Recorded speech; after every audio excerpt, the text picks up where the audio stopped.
chin out a little bit. I'm John Atkins, I'm a retired Merchant Navy officer and I've had an amputation above the knee on my right leg. My name's Carl Sweeney, I'm a logistics manager and double amputee. That's good, that's great, that's great. It was a huge shock. Like obviously it was just a massive situation to come to terms with. I just took it in my stride, like no pun intended. What sort of things did you like doing? My two main outdoor activities would be cycling and hiking. When was the first inkling that something was wrong? I was cycling back from Soho, and then on my way back, about 3 miles from home, I just started having an issue with my right leg, like fatigue. Fatigue to the point where I couldn't pedal properly. And what was the issue? A random blockage of an artery or calcification within the artery. It started down at the ankle, and then once it got up to the thigh, I couldn't really use the leg anymore.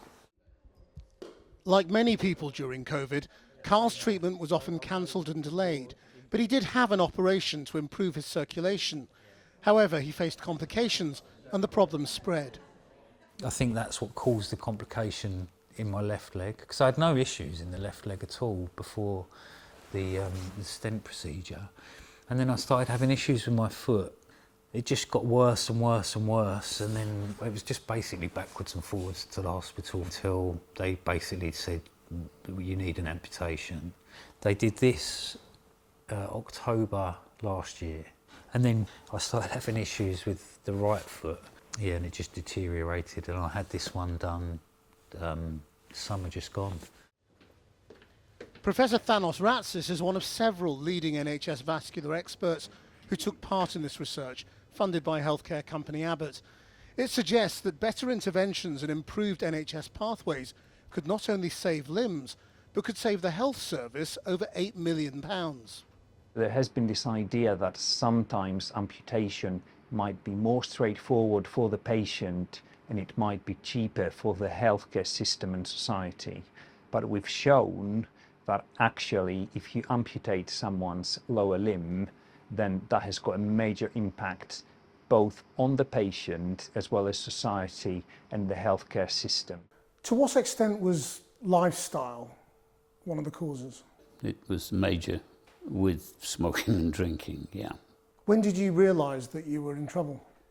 My wife noticed that I was falling asleep and needing more and more sugar. We saw the doctor and he said, you've got diabetes, and that was it. First they tried to treat it with diet, pills, and then they said, no, you're going to have to have insulin, which was very quick. That transition was very quick.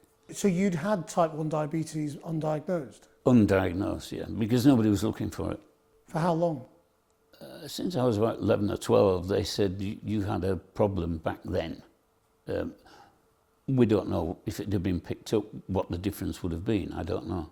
There are many options these days, including keyhole treatments, which allow most of these arteries to be opened. And we hope that we can offer patients these procedures a lot more efficiently across the NHS and across society, so that indeed we can prevent amputations, because amputations are not just bad for the individual patient, they're bad for society and they're bad for the taxpayer. I'm Samantha Wild. I used to work with disabled children, now I'm a double amputee. What was the original cause of your amputation? They don't really know, never got told what the original cause was. It just got told there was a blood clot, where it was, and that was it. How long did it take between you being told you had a problem with a blood clot and your first amputation? And it took a couple of days for me to have the operation on the first amputation. Oh, so it was very quick. Yeah. That must have been really shocking. It was scary because, I mean, I knew like a blood clot, but to be told that I'd got one in the artery, that was frightening. Why? Because you thought you might die? Well, yeah. And if you could contribute to improving the pathway for patients like you in the future, what would you say? There needs to be more research into, you know, what causes blood clots, what causes amputations. People need to be taken more serious about it as well. I wouldn't want anybody to go what I went through. Do you mind me asking, do you dream with your legs and feet? Yes, I still have my legs and feet during dreams. That's an interesting question because I noticed it myself. It's just a bizarre thing. I do a lot of walking and running in my dreams.